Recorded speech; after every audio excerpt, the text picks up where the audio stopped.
안녕하십니까. 매주 월요일에서 금요일 9시부터 10시 투자 수익과 아이디어 그리고 소통 모든 걸 다 할 수 있는 시간 EJ 이재필입니다. 네, 안녕하세요. EJ의 이강무입니다. 날씨가 굉장히 더워졌어요, 갑자기. 네, 주말 사이에 정말 봄을 건너뛴 것 같습니다. 네, 여름 날씨가 왔어요. 저 옛날에 그런 노래 있잖아요. 정수라가 부른 노래, 대한민국 이런 노래 있었는데. 그 정도는 알 것 같은데. 하늘은 조각구름 떠 있고 막 그런데 거기서 뚜렷한 사계절이 있기에 네. 볼수록 정이 드는 상과들 그런 노래, 그런 가사가 있었는데. 네. 요즘은 그냥 뚜렷한 두 계절이 있죠, 우리. 어떤? 뚜렷한 두 계절이 있죠, 우리. 두 계절이요? 네. 여름, 겨울. 여름, 겨울. 아주 깔끔해요, 그냥. 뭐 가끔씩 미세먼지 한번 계절처럼 그렇죠. 진행하고. 네. 한번 이제 황사나 미세먼지 한번 싹 오면 그때가 잠깐 봄. 네. 그런 것 같아요. 일단 뭐 꽃놀이 즐길 수 있는 시간만큼 주시장도 좀 계절의 변화를 느꼈으면 좋겠는데 오늘도 좀 시장이 좀 많이 어려웠습니다. 그렇죠. 네.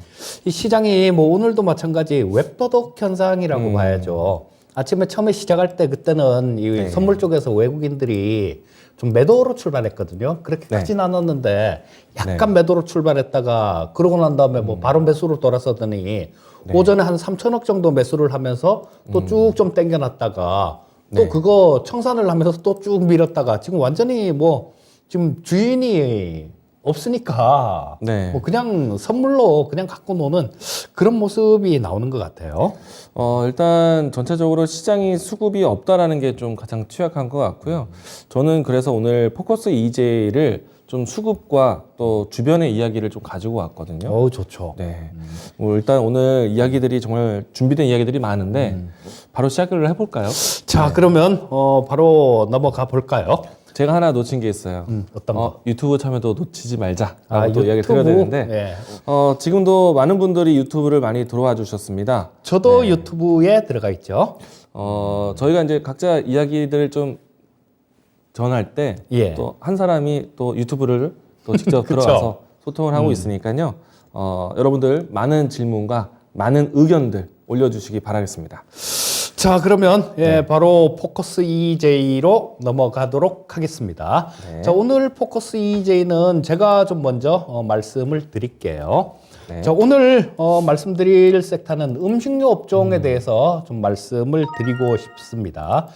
자, 이거 우리 음식료 업종들 뭐 지금 현재 장난 아닌 그런 모습이죠. 자, 뭐 지금 시장이 꼭 저도 그렇게 말씀을 드리고 있는데요. 먹는 거, 로봇, 방산, 신재생. 먹는 거, 로봇, 방산, 신재생. 이런 식으로 계속 좀 반복해가면서 이렇게 말씀을 드리는데 지금 시장 자체가 굉장히 극도로 보면 압축이 돼 있는 그런 시장입니다. 자, 뭐 다른 쪽에서 조금만 엄한 데 가서 이렇게 움직여도 거의 좀 안 되는 그런 모습들이 나오고 있기 때문에 지금 그 유엔에서 세계 식량 가격을 이렇게 지수화한 게 있는데요. 자, 그게 전달보다 12.6% 정도 상승했는데요. 자, 이게 지금 159.3으로 지금 3월 달에 159.3입니다. 근데 저때 2월 달에 보면 이게 140대 초반 정도 있었거든요. 그래서 뭐 한 12% 정도 급등하는 모습이었는데, 자, 요런 것들이 지금까지는 음식료 업종들에 제대로 좀 반영이 안 됐는데요. 왜냐하면 뭐 그런 부분들이죠. 음식료 업종들 같은 경우도 이 재고를 어느 정도 갖고 갑니다. 재고를 한 6개월 정도치 재고를 이렇게 갖고 가는데 그런 부분들 때문에 뭐 금방 이거를 제품 가격을 올리면 속이 많이 보이잖아요. 그리고 뭐 라면 같은 것들도 얼마 전에 올렸는데 뭐 작년에 올렸는데 또 바로 이렇게 올린다라고 얘기할 수가 없었는데 지금 현재 같은 경우는 조금 이게 뭐 좀 분위기가 무르익어 가고 있는 그런 모습이 아닌가 싶은 생각이 들어요. 자, 지금 농산물 가격 같은 경우는 워낙 좀 급등하는 모습이고 지금 우크라이나 쪽에서는 그런 부분들이 있어요. 뭐 지금 수확량이 올해 반토막 날 것이다. 자, 이렇게 좀 얘기를 하는데요. 자, 저기 앞에서 보시는 거하고 같이 앞에서 보시는 게 그 파종 시기하고 그리고 수확하는 시기인데요. 자, 뭐 저기에서 보면 우리 뭐 유채 그리고 밀을 좀 가을에 저게 파종을 하네요. 저는 농사를 안 지어봐서 몰랐거든요. 근데 우리나라 하긴 뭐 우리나라는 밀농사는 안 짓죠. 저는 뭐 밀농사뿐만 아니라 어떤 농사도 안 지어봤지만요. 자, 보리 같은 경우는 보시게 되면 벌써 파종할 시기가 지나버렸습니다. 벌써 지나버렸고, 나머지 뭐, 수수나 옥수수, 뭐, 쌀, 이런 것들, 해바라기, 이런 것들 전부 다 봄에 파종을 해야 돼요.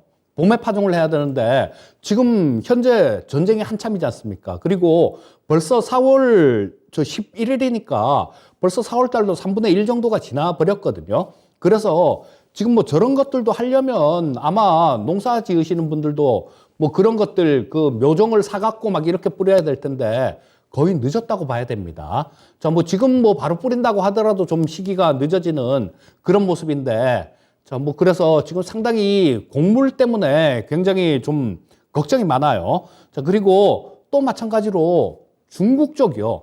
이쪽도 지금 봉쇄에 들어갔습니다. 그래서 뭐 저쪽이 뭐 사재기를 한 건 물론이고 중국의 농민들, 중국도 뭐 지금 인구가 하도 많아서 그렇지 그 곡물 생산하는 거 이런 거 보면 장난이 아닌 나라죠. 근데 코로나 봉쇄를 하면서 이 농가 쪽에 타격이 극심하다라는 그런 뉴스들이 나오고 있고요. 자, 그래서 이런 부분들은 하나하나 전부 다 이 음식료 업종들한테는 조금 호재로 작용할 수 있는 부분들입니다. 왜냐하면 이 원재료 가격만 이렇게 올라가면 이거를 마음대로 제품 가격을 못 올리겠지만 지금은 뭐 하도 뉴스에서도 막 계속 얘기를 하잖아요.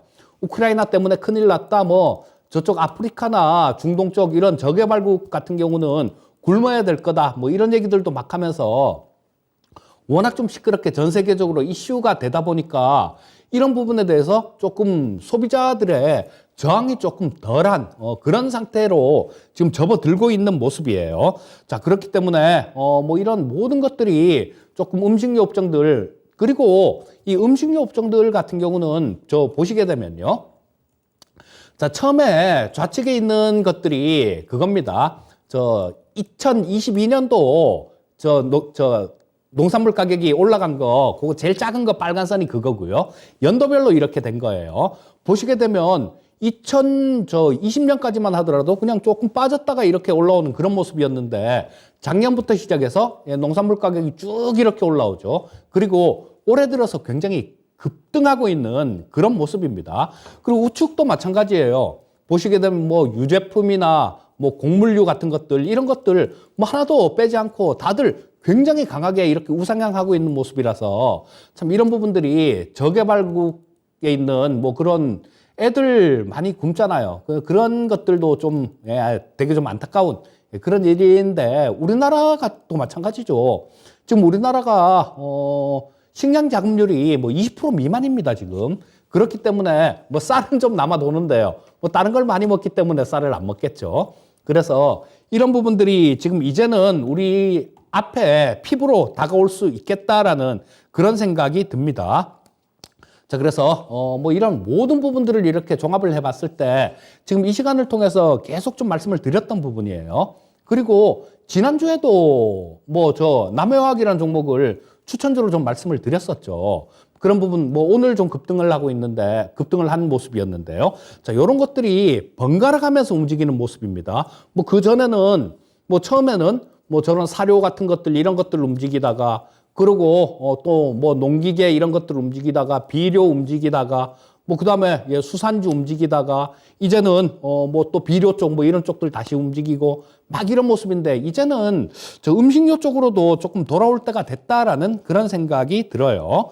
자, 그래서 뭐 일단 이쪽은 지금 아마 우리 시청자님들도 충분히 공감을 하실 겁니다. 근데 많이 오른 종목을 쫓아가지만 않으시면 될 거예요. 이쪽 섹터에서는 워낙 시끄러웠고 워낙 이슈가 강하기 때문에. 그리고 지금 우크라이나에서 조만간 21세기 최대 기갑대전이 좀 벌어질 것 같다라고 얘기를 합니다. 러시아 쪽에서는 저 위에 키이우에 있던 러시아군들 전부 다 동쪽 남쪽으로 이렇게 직결을 하고요. 그리고 우크라이나 쪽에서도 마찬가지 그쪽에 있던 저 병사들을 이쪽으로 동쪽 남쪽으로 이렇게 옮기고 있는 그런 중입니다. 그 우크라이나 대평원에서 엄청난 지금 뭐 전투가 벌어질 걸로 그렇게 예상이 되고 있다라는 뉴스들이 좀 많이 있어요. 그렇다면 안타깝게도 그 파종하는 시기, 뭐 이런 시기는 좀 놓친다라고 그렇게 봐야 되지 않겠습니까? 자, 그래서 뭐 이런 부분들은 전쟁이 끝난다고 시기는 농사 같은 경우는 시기가 지나버리면 이게 뭐 수확량이 급감할 수밖에 없는 부분들이니까요. 자, 뭐 전쟁이 끝난다고 뭐 그대로 뭐 없어지는 그런 부분들은 아니다라고 보시면 될 것 같고요. 자, 뭐 종목으로 조금 넘어가 보도록 하겠습니다. 자, 첫 번째 말씀드릴 종목은 흥국 F&B입니다. 흥국 F&B인데 자, 여기 보시다시피 제가 종목들을 이렇게 골라올 때 여러분들 거의 이런 스타일의 종목들입니다. 오른 종목 말고 여러분들이 사기 굉장히 좋은 그런 시점. 자, 뭐 많이 올랐으면 또 사기 힘드시잖아요. 그리고 또 뭐 지금 같은 장에서 많이 오른 거 쫓아가 봤자 물리는 것밖에 안 되고 요런 쪽 저점 공략을 하는 게 또 맞는 시장이고요. 또, 자, 이 흥국 F&B는 그런 부분들을 볼 수 있겠죠. 자, 과일, 농축액이요. 이쪽에서는 거의 독보적인 지위를 갖고 있습니다. 그래서 지금 이제 오늘 날씨 덥잖아요. 여름에 날씨가 더우면 과일 농축액 같은 것들, 뭐 이런 것들도 수요가 상당히 좀 많이 늘어날 거고요. 또 리오프닝 관련해 갖고도 뭐 조금 뭐 여름철에는, 그쵸?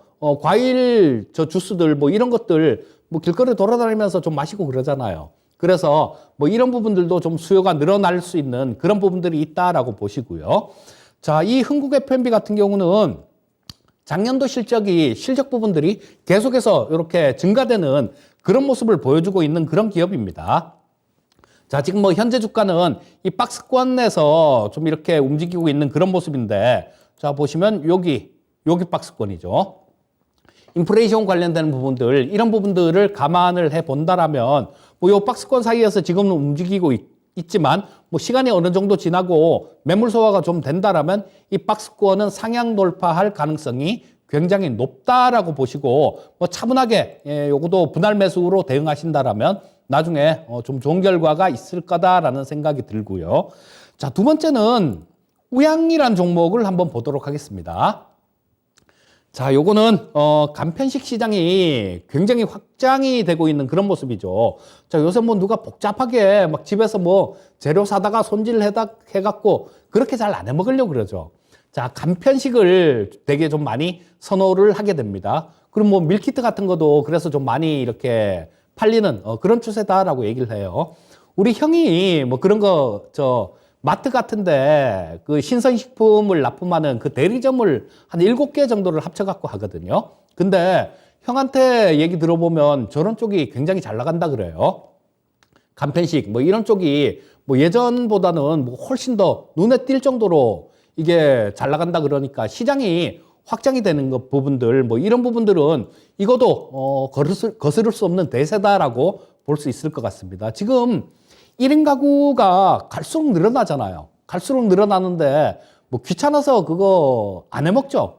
귀찮아서 안 해먹고 뭐 시켜 먹거나 그런데 요새 뭐 배달비도 뭐 엄청나게 비싸고 그렇다니까 저런 쪽으로도 많이 이렇게 시장이 커갈 겁니다. 그리고 마켓컬리가 3월 말 정도에 3월 28일 날 저거를 심사 청구를 했죠. 그러니까 이게 결정이 나려면 한 2달 정도가 소요가 됩니다. 그러면 뭐 한 5월 말 정도? 그때쯤에는 상장 여부가 결정이 될 거고요. 그러고 난 다음에 뭐 상장이 결정이 되게 되면 거기서 공모하고 뭐 이런 부분들 공모하고 뭐 그러다 보면 뭐 좀 있으면 상장이 될 테니까 그 관련해서도 우양 같은 경우는 좀 관심 있게 보시면 좋겠다. 뭐 이렇게 말씀드리겠고요. 자, 그 다음은 대상이란 종목도 보도록 하겠습니다. 자, 대상 요거는 콩 가격하고 같이 보셔야죠. 장류 뭐 이런 것들이니까 저 대두 쪽이 지금 다른 쪽들도 뭐 이 곡물가가 굉장히 좀 크게 이렇게 많이 올라온 모습이지만요.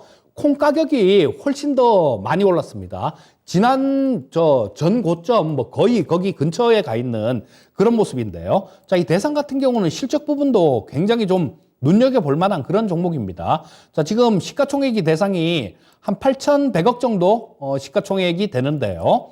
자, 지금 이게 작년 2021년도 기준 영업이익이 한 1,500억 정도가 났으니까요. 뭐 올해는 아마 작년보다 이 뭐 제품 가격들 만약에 좀 원재료가 오른 것들 이런 것들을 반영을 한다라면 올해 같은 경우는 작년보다도 실적 부분들이 훨씬 좋아질 수 있는 그런 모습이기 때문에 이 대상도 좀 눈여겨봐야 되겠다. 이렇게 말씀드리겠습니다.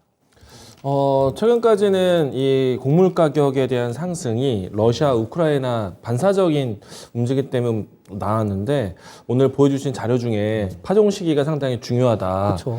네, 러시아, 우크라이나 전쟁이 벌써 좀 정말 장기화되고 있잖아요. 그러니까요. 7주가 넘었습니다. 네, 저는 이렇게까지 길어질까 싶었는데 일단 이와 같이 좀 길어진 전쟁 때문에 파종도 늦어질 테지만 만약에 지금 봉합이 되더라도 사실 바로 농사가 늦었죠. 지어지겠습니까? 예, 일단은 재건하는데 더 오랜 시간을 좀 쓰다 보니까 아무래도 가을쯤 되면은 정말 지금은 물류난뿐만 아니라 공급난에 정말 좀 심각하지 않을까.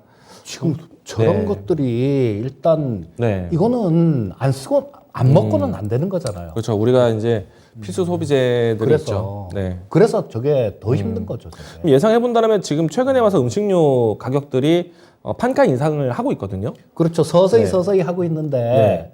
뭐 또 안 하던 것들 이런 것들까지 나중에는 다 이렇게 하겠죠. 이런 시간 흐름이라면은 가을 때 한 번 더 물가 인상이 나오지 않을까라는 생각이 좀 듭니다. 아마 서서히 서서히 이렇게 반영을 하면서 계속 뭐 이 음식료 업종 같은 경우는 네. 꾸준하게 저런 것들 네. 뭐 저 비료나 이런 것들은 움직일 때 한번 화끈하게 움직이는 그런 모습일 거고 네. 이런 것들 음식료 업종들 같은 경우는 서서히 서서히 뭐 이렇게 계속 우상향하는 그런 모습이 나올 가능성이 많다라는 생각입니다. 사실 저도 음식료 종목에 관심이 좀 많은데 앞에서 우양 같은 종목들 알려주셨잖아요. 일단 탄력을 좀 기대할 수 있는 종목이기도 한데 저도 종목을 좀 보면 원래 음식료 가격 판가 이상이 나왔을 때 원자재 가격 상승 나오면은 CJ 제일제당이나 이런 종목들이 좀 방향을 좀 바꾸잖아요. 예. 네, 요즘에 CJ 제일제당의 상승세도 좋고 그리고 오뚜기도 좋고 그쵸. 농심도 좋고 큰 기업들이 벌써 방향을 틀었습니다. 뭐 삼양식품도 네. 굉장히 좋았죠. 네. 오늘은 좀 빠졌지만. 맞습니다. 일단 뭐 최근에 가장 거친 거는 샘표도 아주 대단히 거칠게 맞아요. 진행이 되고 있거든요. 네. 사실 저는 오리온 빼고 다 오른다라고 생각이 돼요. 뭐 오리온 같은 경우도 이쁘게 네. 만들어 가는 것 같네요. 네. 오리온이 아무래도 러시아의 매출 비중이 적지 않아 있긴 있거든요. 그 중국도 저게 비중이 네. 커서 지금 맞아요. 중국 저 상해 저 문 닫고 있잖아요. 상해가. 네. 그래서 그런 거죠. 사실 이제 뭐 판가 이상 나온다면 오리온도 이제 바닥을 좀 확인할 거라고 생각이 되는데 우선은 제일제당의 모습 보면은 음식료 종목들 앞으로 좀 기대를 해봐도 좋겠다라고 생각이 됩니다. 보시는 탑픽 종목은 어떻게 되실까요? 탑픽은 네. 풀무원을 좀 말씀드리고 싶어요. 네. 자, 이 풀무원은 대표적인 안전 먹거리죠. 네. 근데 지금 매출이 한 2조 5천억 이상 되는데요. 네. 거의 대부분이 우리나라 내수예요. 거의 대부분이 내수인데 뭐 한 1% 정도도 수출이 1% 정도도 안 됩니다. 근데 이게 중국 두부 시장을 2010년도에 중국 두부 시장을 진출을 해서 네. 거의 뭐 문 닫을 뻔했어요. 그쪽에도 두부 잘 만들잖아요. 중국도. 뭐 없는 것도 만들죠. 그렇죠. 그러니까 두부를 잘 만드는데 거길 가서 네. 하다 보니까 네. 뭐 굉장히 애를 먹었는데 이게 10년 만에 그러니까 2020년도에 흑자 전환을 했습니다. 두부 중국 쪽이. 자, 그래서 지금 현재는 베이징에 1공장이 있고 2공장을 준공을 했는데요. 1공장이 풀로 돌아가는 그런 상태예요. 풀로 24시간 풀로 돌아가는 뭐 중국 같은 경우는 그런 것도 없나 봐요. 우리나라는 풀로 돌리면 안 되잖아요. 네. 법에 걸리는데. 네. 자, 1공장을 지금 풀로 가동하는 중에 지금 2공장을 준공을 했습니다.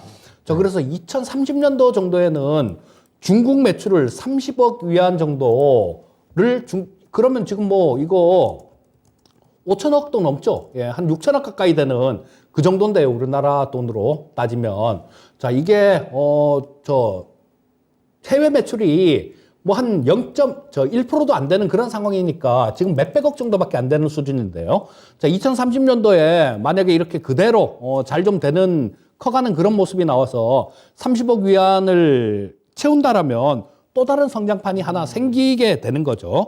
자, 그래서 이 원래는 내수 쪽이었는데 지금 이제는 중국 시장을 발판으로 해갖고 다른 해외 쪽으로 이렇게 뻗어나가는 그런 과정에 있는 기업이다라고 보시면 좋을 것 같고요. 뭐 안전먹거리죠. 안전먹거리고 자 지금 뭐 실적 부분들도 보면 여기 보시게 되면요.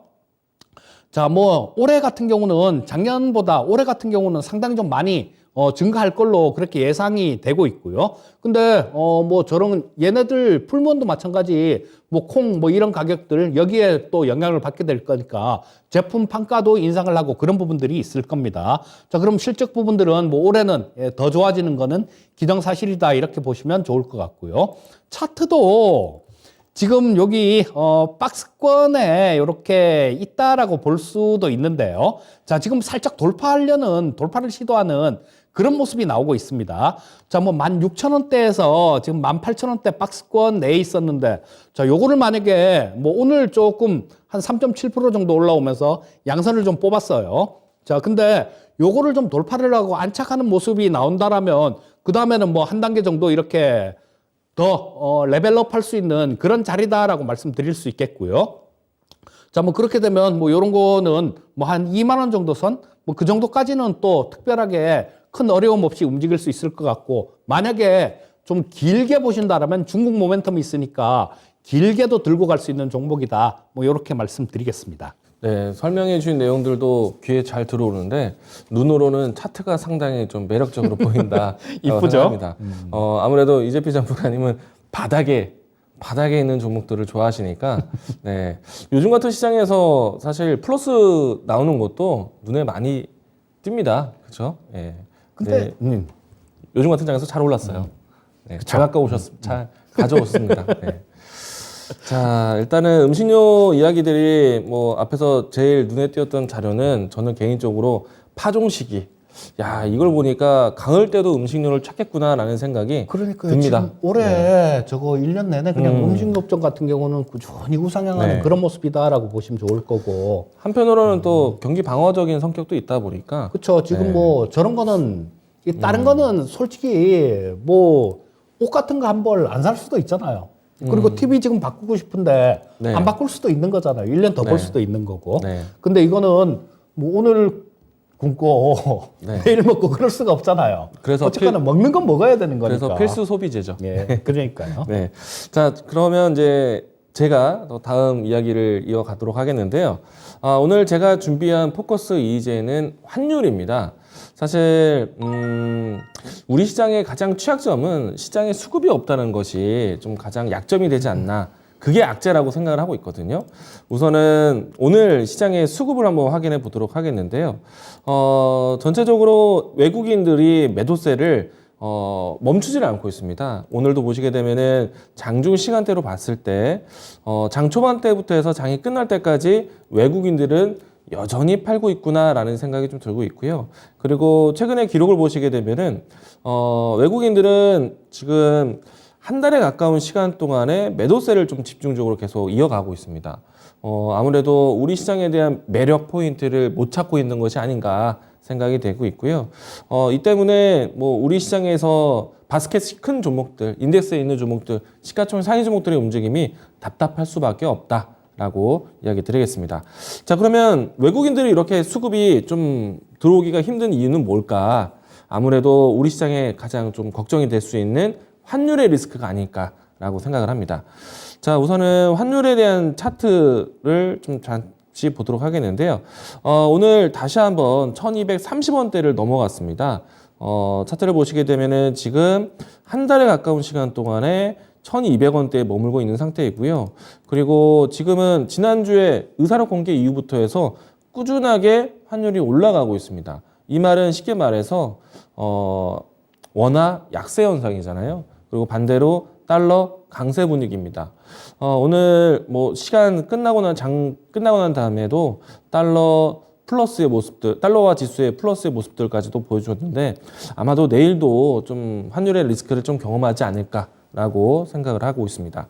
자, 여기에서 이제 추가적으로 하나 더 좀 보여드리도록 하겠는데요. 상대적으로 엔달러도 상당히 올라가고 있습니다. 이거는 뭐 우리 원화 약세처럼 엔화 약세의 모습인데 이 모습 보시게 되면은 엔저의 흐름 때문에 우리 시장에 대한 수출에 대한 좀 리스크도 앞으로는 좀 걱정이 되지 않을까 않을까라고 생각이 됩니다. 일단 제가 오늘 이 환율 이야기를 드리기에 앞서서 뭐 자료를 좀 준비를 해왔는데요. 우선 이제 환율에 대한 리스크, 특히나 이제 원화 약세에 대한 흐름보다는 달러 강세 분위기가 상당히 문제인데, 달러 강세에 대한 분위기는 사실 최근에 국제금리에 대한 변동성도 달러 강세에 대한 분위기를 좀 만들고 있고요. 그렇지만은 저는 최근에 와서 이 장단기 금리 역전에 대해서는 사실 포인트 지적을 많이 하지는 않았어요. 왜냐하면은 지난 의사록 때 확인을 보시면 아시겠지만은 공격적인 긴축에 대한 내용들이 나왔을 때 장기물에 대한 이 축소 이야기가 나왔기 때문에 아무래도 좀 단기적인 스프레드 변화가 좀 있었다라고 할 수 있겠고요. 그래서 저는 사실 일시적인 현상이라고도 볼 수는 있겠지만은 역시나 가장 중요한 거는 시장 인플레이션에 대한 걱정, 금리 인상에 대한 환경 때문에 달러 변동에 대한 아무래도 신흥국에는 통화 약세 현상이 나타나고 있는 것이 아닌가라고 생각이 되고요. 그래서 환율에 대한 리스크는 결국에는 연준의 금리 인상에 대한 환경, 금리 인상에 대한 환경은 역시나 인플레이션에 대한 환경인데, 사실 수요가 혹은 물가 상승에 대한 부분들이 단순히 이제 수요와 공급에 대한 평행선을 그리면서 올라갔다고 생각되지는 않고, 코로나 사태 때문에 무너진 물류 공급에 대한 리스크 때문에 이와 같은 인플레이션이 형성이 됐다라고 생각을 합니다. 자, 다음 자료를 보시게 되면은 사실 우리가 금리 인상에 대한 환경이 글로벌 전체적으로 일어나고 있습니다. 그런데 우리 시장의 적정 이 금리에 대한 밸류는 어디일까? 자, 일단은 이 도표를 보시게 되면은 미국 같은 경우에는 아직까지는 코로나 이전에 대한 정상 금리까지는 좀 회복이 더 필요할 것 같고요. 그리고 한편으로는 뭐 브라질이나 아니면은 러시아 같은 경우에는 금리 인상에 대한 폭이 상당히 좀 위태한 모습도 나타내주고 있습니다. 뭐 반면에 우리나라 같은 경우에는 그러니까 코로나 이전에 대한 금리 회복에 대한 밸런스는 거의 좀 먼저 선제적으로 반영시켰다라고 생각이 좀 되고요. 그렇게 되면은 전반적으로 달러 강세에 대한 흐름들이 조금 지나간다라면은 우리나라의 금리 인상에 대한 변동은 사실 제한적일 수도 있다. 그러면은 미국보다는 일찍이 금리 인상에 대한 환경을 안정시킬 수 있지 않을까라는 생각을 좀 하고 있거든요. 근데 달러 강세에 대한 분위기는 분명히 피할 수 없다 보니까 우리 시장에서의 이 수급에 대한 돌아오는 시간은 상당히 좀 더디지 않을까라고 생각을 합니다. 자, 이 때문에 시가총액 상위 종목들이 상당히 좀 부진한데요. 시가총액 상위 종목들의 움직임들도 체크해 보도록 하겠습니다. 자, 일단 최근에 와서 가장 욕을 많이 먹고 있는 것은 삼성전자가 아닐까라고 생각을 합니다. 오늘은 장 후반에 플러스로 마감을 하긴 했지만은 가격적으로 했을 때 7만 원이 이탈을 했습니다. 얼마 전에 실적 서프라이즈가 나왔는데 주가는 오히려 밀리는 모습이었습니다. 자, 이렇게 본다라면은 선제적인 준비를 했기 때문에 향후에 달러만 변동을 좀 제한시켜 준다면 환율에 대한 변동은 바로 따라올 수도 있지 않을까. 또 한편으로는 시가총액 상위 종목들이 현재의 위치에서 수급이 없어서 못 가고 있다. 사실은 반도체 환경은 나쁘지 않다라고 생각을 하고 있거든요. 자, 그러면은 우리가 지금의 인고의 시간을 지나간다면은 환율에 대한 변동에 의해서 외국인의 수급이 들어온다. 삼성전자의 바스켓은 비어 있다라는 생각이 좀 들기도 합니다. 자, 우리가 만약에 지금 시장에 수급이 없어서 환율을 따진다. 그러면 환율에 대한 반대적으로 수혜가 될 수 있는 종목들을 살펴보실 수가 있습니다. 뭐 대표적인 수출 기업들이 환율 상승에 수혜가 되기도 하겠죠. 대표적으로 IT 기업들이 될 겁니다. 그리고 우리나라 같은 경우에는 제가 또 자료로 가지고 왔는데 미래 성장 동력에 대한 수출 동향들을 보시게 되면은 가장 중요한 건 역시나 반도체. 그 최근에 와서는 새로운 먹거리로 했을 때 전기차와 2차 전지에 대한 포인트, 그리고 새롭게 패러다임이 나오고 있는 LCD에서 OLED로 전환되고 있는 디스플레이, 그리고 또 중요한 게 바이오 헬스 케어인데요. 사실 수출 기업들에 대한 포인트를 본다면은 IT 종목들의 움직임들은 나와줘야 됩니다. 그런데 우리나라 바스켓이 큰 기업들의 수급이 안 들어오다 보니까 삼성전자는 밀려 있는 상태예요. 자, 이거를 감안해 본다라면은 달러화에 대한 상승에 대해서 금리 인상에 대한 시기 5월 달이거든요. 그러면은 5월 달의 전후로 인해서 혹은 금리 인상이 진행되고 난 다음에는 그 리스크가 어떻게 보면은 걱정, 불확실성의 뉴스에서 해소 금융으로 간다? 저는 시간 문제라고 봐요. 환율의 진정과 금리 인상에 대한 걱정에 대한 리스크는 시간 문제다. 그러면은 어떤 종목들을 선택하겠느냐? 환율 때문에 시장이 어려웠지만은 환율 때문에 실적 방어가 되는 이 산업들, IT 기업들, 그리고 또 우리가 생각해 볼 수 있는 거는 바이오 헬스 기업들이 아닐까라고 생각을 합니다. 자, 바이오 헬스 기업들 같은 경우에는요, 우리가 쉽게 말해서 뭐 제약 바이오보다는 의료기기 파트를 좀 보셔야 됩니다. 뭐 대표적으로 미용 기구 회사들이라든지, 그리고 혹은 치이용 관련된 의료기기라든지, 이런 기업들은 사실 몇 해 전부터 이 의료기기에 대한 수출 동향이 굉장히 커져 있습니다. 그런데 이렇게 수출이 높아지고 있는 산업에서 환율에 대한 혜택까지 나온다? 그러면은 아마도 시장이 어려운 국면에서 실적이 나올 수 있는 종목들을 찾아 나설 때 의료기기 관련된 종목들을 살필 수도 있겠다라는 생각을 할 수 있겠습니다. 물론 이제 시간이 지나고 난다면은 실적이 좋은 기업들을 선택한다라면은 뭐 환율이 높은 상태에서 지수는 못 갔지만은 실적을 채우고 있는 IT 기업들, 그리고 우리나라 같은 경우에 자동차 기업들, 그리고 여기에서 바이오 헬스, 그러니까 의료기기 기업들을 살펴보자라고 이야기를 드리도록 하겠습니다. 저거 환율 얘기를 오늘 굉장히 좀 자세하게 잘 내주신 것 같은데요. 네. 지금 움직이는 모습들이 좀 저런 것들을 방금 말씀하신 부분들, 이런 부분들을 조금 반영하는 그런 모습들도 나오기 시작하고 있죠. 네. 기아차 같은 거 한번 보고 맞습니다. 굉장히 좀 센 것 같아요. 네, 일단 자동차 종목들을 먼저 보도록 하겠습니다. 기아차와 현대차 같은 경우에는 지금 시장 흐름 안에서 지수 방어주 역할을 하고 있거든요. 근데 이제 한편으로 보면 환율에 대한 혜택이 나올 수 있는 섹터들이기도 하다. 현대차도 마찬가지입니다. 여기에서 최근에는 현대모비스와 같이 자동차 종목들에 대한 브레이크도 나오고 있는 상태이거든요. 그리고 IT 기업들, 사실 삼성전자가 못 가고 있는 거는 바스켓이 큰 위치이기 때문에 수급 없이는 올라가기는 힘들다. 그런데 IT 기업들에 대한 실적은 이번에 3, 4월 때까지 환율에 대한 리스크는 분명히 좋을 것 같고요. 자, 그리고 이제 의료기기 파트 쪽으로 넘어가도록 하겠는데, 제시스 메스카 같은 종목 같은 이 의료기기, 특히나 미용 관련된 종목들 같은 경우에는 상당히 오름세가 진행되고 있다. 왜냐하면은 실적에 대한 베이스도 우리가 좀 긍정적으로 볼 수 있을 것 같고요. 기억나 있는 종목 중에서는 뷰노 같은 경우에서도 반등을 이제 준비를 하고 있는 상태이거든요. 그리고 제테마, 네, 이와 같은 종목들에 대한 브레이크도 나오고 있고요. 그리고 의료기기 이제 T20으로 갔을 때는 디오라든지, 그리고 덴티움이라든지 이와 같은 종목들에 대한 움직임들도 지금 현재 시장 대비해서 강한 섹터다라고 볼 수가 있겠습니다. 여기 질문이 하나 우리 윤수짱 월천님이 환율이 1230원이 고점이라는데 아닌가 봐요, 이렇게 말씀을 해주셨는데요. 네. 이 부분에 대해서 조금 말씀을 해주시면. 일단 지금 달러 인덱스가 제가 장이 끝나고 난 다음에 99 지수까지 봤거든요. 우리가 이제 코로나 위기에서 아무래도 이제 시장에 대한 집중이 경기에 대한 둔화라든지 경기에 대한 침체 걱정을 하다 보니까 미국 지수를 바라볼 수밖에 없고 달러를 찾을 수밖에 없거든요. 지금 그런 분위기가 전체적으로 글로벌적으로 이제 금리 인상에 대한 스케줄을 좀 진행하다 보니 지금 달러 인덱스가 상당히 올라가고 있습니다. 그때 당시에 가장 좀 위협적이었던 위치가 이 105달러, 106달러 위치였거든요. 지금 이제 100지수가 넘었기 때문에 아마도 추가적인 봤나 보네요. 네, 추가적인 환율 상승 분위기가 만들어지지 않을까라는 생각을 하고 있습니다.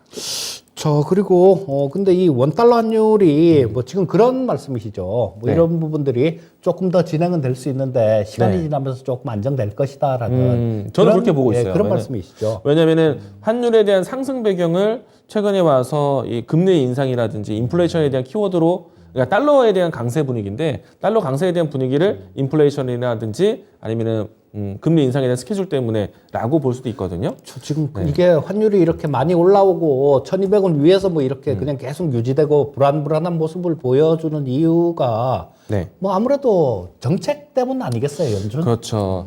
일단 연준에 대한 정책이 금리 인상 스케줄이지만은 앞으로 더 공격적인 금리 빅스텝이 나올 거라고 보고 있지만은, 우리나라는 앞에서 보여드렸던 자료를 보시게 되면은 우리는 코로나 이전 수준에 대한 금리 밸류는 어느 정도 좀 충족을 시켜놓은 상태입니다. 하지만 이제 금리 인상 배경이라는 것은 분명히 환율에 따라서 수혜될 수 있는 기업들도 봤지만은 금리 인상에 대한 배경이 문제였다라면은 금리 인상에 관련된 수혜되는 기업들을 또 살펴보셔야 됩니다. 자, 우선은 지금 제가 이제 금융주들을 좀 보도록 하겠는데요. 오늘 신한지주부터 해서 은행주들이 상당히 강했습니다. 주가를 보시게 되면 오늘 신한지주가 이 2%대 그리고 상승 곡선 최근에 양봉이 많은 모습도 보고 계시죠. 또 KB금융 같은 경우에서도 최근에 이제 다시 한번 재차 오름세를 준비를 하고 있습니다.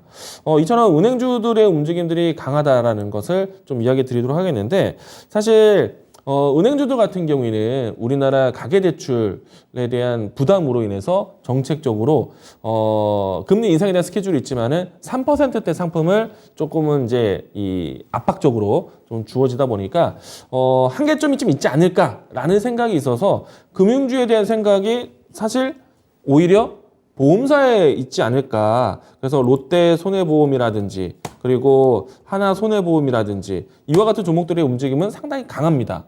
그런데 어제 은행주를 바라볼 수 있는 중요한 뉴스가 나왔습니다. 제가 또 자료를 하나 보도록 하겠는데요. 우리나라 같은 경우에는 사실은 대출 규제에 대한 억제가 문재인 정부에서 있었지만은 그렇죠. 이번 이제 이 윤석열 당선인 새로운 정부에서는 대출 그러니까 규제에 대한 부분들을 완벽하게 풀겠다라는 이야기는 그렇죠. 아니지만은 총량 규제라는 것을 좀 풀어주겠다. 그러니까 우리나라는 가계 부채에 대한 부담은 분명히 있습니다. 그런데 은행 대출에 대한 금고를 가둬두는 것이 아니라 은행 대출에 대한 부분들은 풀어놓겠다. 어떻게 보면은 논의가 지금 현재 폐지까지도 이야기가 나오고 있기 때문에 은행들은 더욱더 대출에 대한 폭을 남겨놓을 겁니다. 그리고 이제 현재까지 했을 때 은행들은 가계대출에 대한 부분들은 여전히 유지가 되고 있어요. 금리가 올랐지만. 그런데 여기서 은행들은 기업대출에 대한 부분들을 좀 더 풀어줄 것이기 때문에 앞으로 은행주들에 대한 움직임들도 성장성으로 많이 측정되어 있지 않을까라고 생각을 하고 있습니다. 그리고 이게 은행주나 금융주 쪽 이런 쪽이 조금 이런 때 좋은 이유가 네. 저 대출 금리는 총알같이 올리잖아요. 그래서 이미 이제 시작이 됐죠. 총알같이 올리는데 예금 금리는 안 올리고. 네. 그러다 보니까 금리도 올라올 거라 보지만은 일단은 뭐 대출 금리 이자에 대한 수익은 지난해까지 톡톡히 잘 챙겨왔고 그리고 그 수치가 여전히 유지되고 있는 상태에서 총량 규제를 풀어준다? 그렇죠. 그러면은 대출을 더 할 수 있는 여유가 있다는 거기 때문에 아마도 그 규모는 가계대출도 가겠지만은 기업대출 쪽으로 많이 갈 거라고 생각을 합니다. 예대 마진도 증가하는데 대출 네. 규모도 늘어난다. 네. 이거 도랑치고까지 잡고 그런 거네요. 그래서 금리 인상에 대한 배경이 5월 중순까지 간다? 그러면은 지금은 금융주들을 좀 바라볼 수 있지 않을까. 뭐 손보사라든지 아니면은 보험주 그리고 이제 은행주들까지도 볼 수 있는 계기가 됐다라고 생각을 합니다. 자, 그러면 이 금융주 중에 제일 좋아 보이는 거 딱 하나만 탑픽으로 딱 찍어주시면. 네, 저는 신한지주를 선택을 했습니다. 인수위에서 계속해서 대출 규제 완화에 대한 제시도 하고 있고 특히나 총량 규제에 대한 부분들을 좀 풀어줄 것이기 때문에 아무래도 메이저 은행을 좀 보시는 게 필요하지 않을까라고 생각이 되고요. 그리고 오늘 위치에서 탄력을 보시게 되면은 가장 이 최근에 와서 박스권에 대한 돌파 상단을 준비를 하고 있는 종목이 신한지주다라고 보여지고요. 일단 금리 인상에 대한 스케줄이 빅스텝이 될지 아니면은 연차적으로 진행될지는 모르겠지만은 아무튼 상반기 때까지는 은행주들에 대한 금리 인상 기대감 그리고 총량 규제에 대한 완화 확정이 된다라면은 은행주들은 더할 나위 없이 시장 모멘텀이 크게 작용할 것으로 예상을 하고 있습니다. 그렇죠. 요게 은행주들이 가만히 얌전하게 있다가 한 번씩 이렇게 움직일 때가 있는데 바로 그때가 지금이 아닐까 하고 좀 기대가 되네요. 네.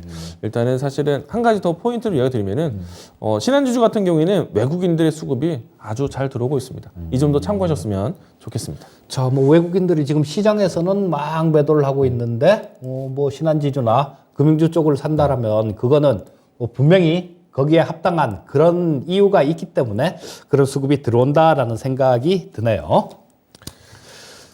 자, 그러면 이제는 저 EJ로 EJ 추천 종목으로 넘어가 볼까요? 네. 예, 넘어가 보도록 하겠습니다.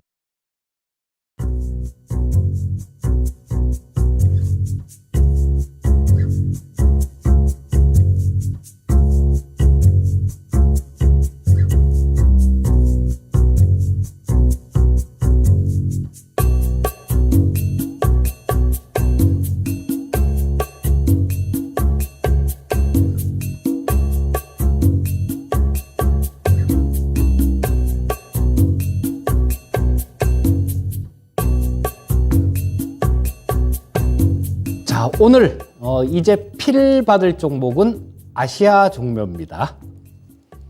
자, 이 아시아 종묘는 그 식물의 종자 뭐 이런 것들을 개발해서 뭐 생산을 하고 판매를 하는 그런 기업이죠. 자, 이 종자 기업 같은 경우는 진입 장벽이 굉장히 높습니다. 자, 뭐 어떤 품종을 이렇게 개발을 해서 판매까지 걸리는 시간이 보통 10년 정도 이상 소요가 됩니다. 그래서 이 뭐 아무 데나 이 진입을 못하는 쪽이 이 종자 산업인데요. 뭐 우리나라에서는 저 농우바이오가 있고 또 상장된 것 중엔 이 아시아 종묘가 있는데 좀 농우바이오 같은 경우는 그 농업 경제의 자회사입니다. 그래서 조금 안정적으로 움직일 수 있는 그런 기업이고요. 자, 그리고 이 아시아 종묘 같은 경우는 조금 빨리 움직일 수 있는 그런 종목이다라고 보시면 될 거고요. 자, 지금 아까 말씀드렸듯이 우크라이나 쪽이 그 파종식이 그런 거를 놓쳐버려 갖고 상당히 오래 식량난 때문에 힘들 수 있는 그런 모습입니다. 자, 그렇게 되면 저 아프리카 같은 저개발국 쪽 이런 쪽에는 식량 위기가 더 심해질 가능성이 상당히 높은 그런 상황이고요. 자, 뭐 그렇게 된다라면 자연스럽게 또 종자의 품종에 대한 부분들 이런 것들에 대해서 좀 개발을 하고 신경을 쓰는 그런 부분들로 자연스럽게 투자가 이어질 겁니다. 파종 시기를 놓쳤고 그렇게 되면 종자 개량을 해서 뭐 많이 수확을 할 수 있는 그런 부분들로 가야 되지 않겠어요? 자, 그래서 이런 부분들이 농업 섹터 같은 경우도 계속 이게 순환매가 돌고 있습니다. 아까 좀 말씀드렸듯이 처음에는 뭐 사료 뭐 이런 것들이 움직였잖아요. 사료 움직였다가 비료 움직였다가 뭐 농기구 움직였다가 그다음에 수산주 움직였다가 막 계속 이렇게 순환매가 도는 모습이고 지금 이쪽 그 종자 섹터 같은 경우는 잘 안 움직였습니다. 이런 것들도 이 북한하고 관련이 있을 때 그때는 굉장히 좀 빨리 움직인 그런 섹터 중에 하나였었는데요. 왠지 뭐 아직까지 그렇게 크게 움직인 부분들이 없기 때문에 자, 이 종자와 관련되는 부분들 이런 부분들은 좀 신경을 써서 보면 좋을 것 같다라는 생각이 들고요. 자, 그렇다고 뭐 형편없는 기업을 매매를 하면 안 되겠죠. 자, 오늘 종가 기준으로 시가총액이 702억 정도가 되는 그런 기업입니다. 자, 근데 이 재작년까지만 해도 조금 불안했어요. 재작년까지만 해도 조금 불안했는데 왜냐하면 자, 뭐 영업이익이 2020년도에 흑자 전환을 하긴 했는데 9억 정도밖에 안 됐고요. 그 전에는 계속 조금 적자가 나는 그런 기업이었습니다. 근데 작년에는 매출액도 증가하면서 영업이익도 늘면서 영업이익이 한 22억 정도 흑자 전환을 했습니다. 자, 진입 장벽이 상당히 높고 이 종자 같은 경우는 국가의 전략 산업에 속하기도 합니다. 이런 부분들은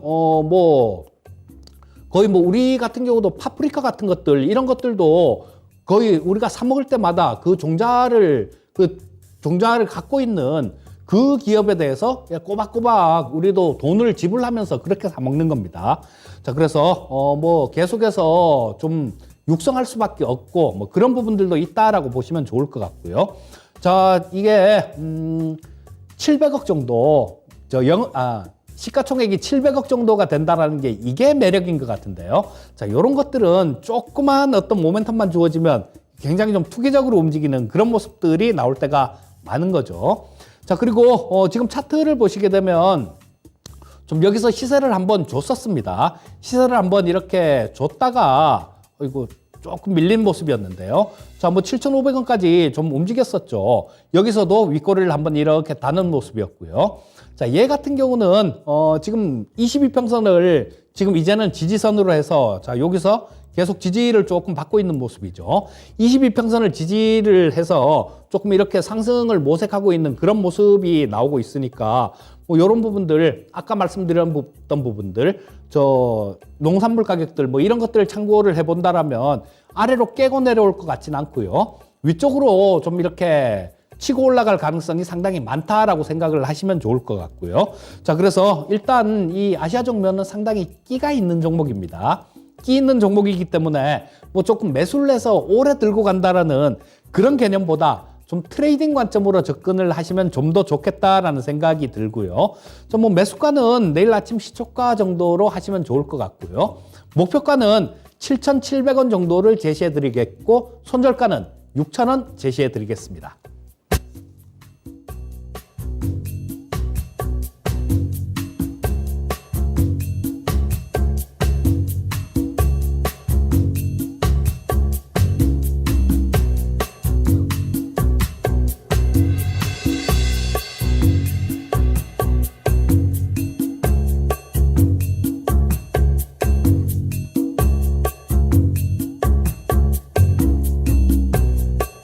네, 오늘 제가 준비한 종목은 DOE입니다. 앞에서 제가 환율에 대한 걱정을 해서 시장이 좀 무겁다라고 얘기를 드렸었고, 환율 때문에 지금의 실적이 방어되는 기업들을 보자. IT와 자동차 이야기도 건너드렸지만은, 여기에서 우리가 의료기기 쪽을 보자라고 얘기를 드렸습니다. 우선은 지금, 수출 기업들 중심으로 좀 볼 것인데, 사실 삼성전자, SK하이닉스는 아쉽습니다. 우리나라 전체적으로 환율 때문에 수급이 잘 들어오지 못하다 보니까 삼성전자, SK하이닉스에 대한 수급이 없는 상태에서 지수가 움직이기가 상당히 어렵겠죠. 그렇기 때문에 뭐 다른 수출 종목들을 보시는 게 필요할 것 같고, 우선은 이제 주가 차트를 먼저 좀 보도록 하겠습니다. 제가 앞에서 의료기기 관련된 종목들을 잠깐 언급을 해드렸었는데, 아무래도 의료기기 쪽에서는 미용 관련된 종목들을 좀 보셔야겠거든요. 그 중에서 뭐 제이시스 메디카 같은 경우에는 주가에 대한 향방이 상당히 우상향적이다라고 할 수 있겠고요. 특히나 수급적으로 봤을 때 최근에 외국인의 수급이 상당히 적극적이다라고 할 수 있겠습니다. 의료기기 관련해서 다음 종목도 하나 또 보도록 하겠는데, 미용 관련해서 로틀로닉 이 종목도 상당히 수출 비중이 높은 기업입니다. 이런 수출 비중이 높은 기업들 같은 경우에는 환율 상승이 오히려 수혜가 되기도 하죠. 그리고 이 종목도 마찬가지로 최근에 외국인의 수급이 적극적으로 들어오고 있는 종목이다라고 할 수 있겠고요. 다만 이제 이와 같은 관점으로 해서 의료기기 관련된 종목들을 챙겨본다. 우리가 연초에 오스테 임플란트에 대한 리스크는 경험했지만 그래도 임플란트가 지금 전 세계적으로 우리나라 제품들이 많이 수출이 되고 있습니다. 제가 이제 디오를 선정하게 된 이유는요. 디오에 대한 매출 비중 표를 보시겠는데 제가 이제 자료를 좀 가지고 왔습니다. 디오의 전체적인 매출 구성을 보시게 되면은 내수 비중이 30%이고 대부분 해외 매출 쪽에 있습니다. 특히나 이제 최근에 중국과 미국에 대한 시장 규모가 상당히 큰데 지난해 결산 매출을 보시게 되면은 코로나 사태인데도 불구하고 중국의 쪽에서 매출 성장이 32%대 성장을 했고요. 그리고 미국에서도 성장이 조금은 둔화되긴 했지만은 이거는 공급에 대한 부분이 조금 있었다라고 보여집니다. 다만 이제 미국에서요 올해 상당히 이제 지금 매출 비중표에서 미국의 비중이 상당히 큰데 올해 미국에서 대형 유통사와의 계약을 준비를 하고 있습니다. 이와 같은 모멘텀을 지니고 있기 때문에 디오에 대한 수출 동향표도 상당히 긍정적으로 보자라고 할 수 있겠고요. 그리고 전체적인 이 앞으로에 대한 영업이익에 대한 추이 전망을 좀 보도록 하겠는데 보시면 아시겠지만은 코로나 사태 속에서도 수출에 대한 추이와 매출액에 대한 추이가 상당히 견고할 것이다. 라고 전망을 하고 있습니다. 그렇기 때문에 뭐 임플란트 관련된 종목들 둘을 보셔도 좋겠는데 디오에 대한 선택을 좀 이야기 드렸고요. 그러면 이제 주가 차트 한번 보도록 하겠습니다. 일단은 최근에 오스타 임플란트 이야기는 하지는 않겠습니다. 일단 덴티움에 대한 주가 먼저 보도록 하겠는데 덴티움에 대한 주가를 보시게 되면은 최근에 시장보다는 강한 모습 연출되고 있고요. 그리고 파마 리서치에 대한 종목도 상당히 우상향적입니다. 그런 측면에서 디오 미국에서의 새로운 루트를 찾아낸다라면은 이 종목에 대한 상승 추세도 기대해보자. 최소한의 전체적으로 의료기기 관련된 종목들이 하방을 확인했기 때문에 디오에 대한 출발도 기대해보셔도 좋겠다라는 말씀 이야기 드리겠습니다. 자, 네, 이 종목 디오 같은 경우는 그런 부분들 인수합병 관련된 얘기들이 좀 있잖아요. 최근에 와서 이제 최대 주주에 대한 정리가 좀 되었기 때문에 앞으로 경영에 대한 새로운 신사업에 대한 기대감도 가져볼 수 있겠고요.